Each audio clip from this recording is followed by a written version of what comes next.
Une carte de circuit électronique est la composante d'un ordinateur qui réalise des scènes d'un réalisme saisissant. L'animation de cette scène graphique en 3 dimensions a exigé 4 mois de travail aux artistes et aux programmeurs, avec l'aide du processeur graphique G400 de Matrox.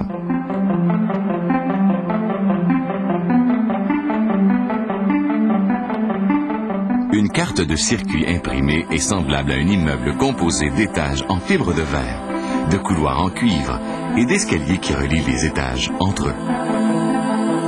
Les cartes sont assemblées selon 2 technologies, le montage en surface et le montage à travers la carte.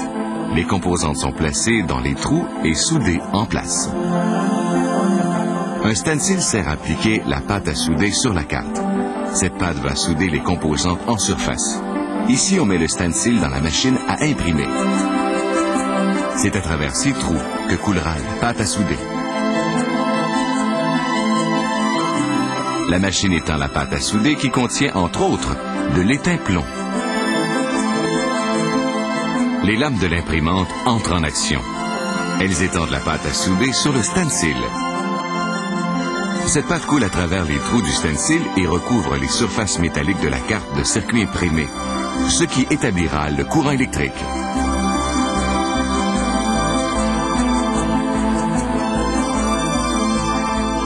Voici la différence entre une carte non imprimée et une autre imprimée. La surface de la carte non imprimée est beaucoup plus luisante. Maintenant, on va installer les pièces du montage de surface. Elles sont posées automatiquement par cette machine à placement rapide. Elle installe environ 36 000 composantes à l'heure, soit 10 à la seconde. Cette machine très sophistiquée est équipée d'une caméra vision qui vérifie l'alignement et la dimension de chaque pièce avant son installation. Puis, elle pose la pièce à l'endroit exact, sans faire d'erreur.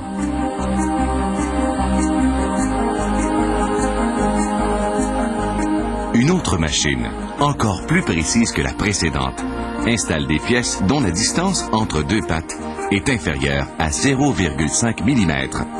Elle arrive à installer 8000 pièces en 60 minutes.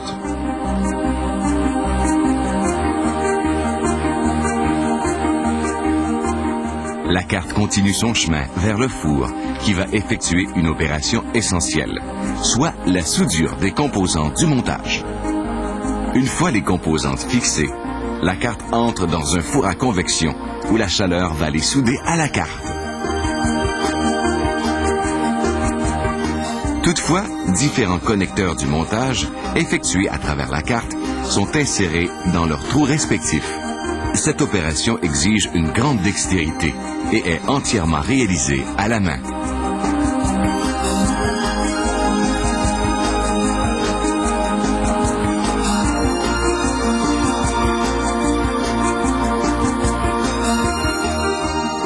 Il reste à souder les pattes métalliques à la carte.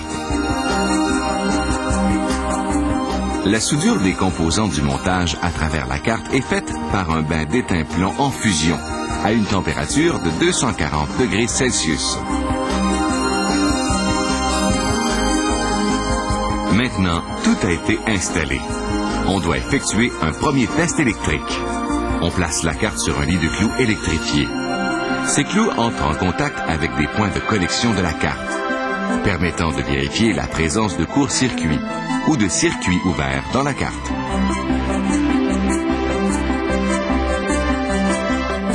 Et un dernier test, un essai fonctionnel à l'aide d'un ordinateur pour vérifier que la carte fonctionne parfaitement.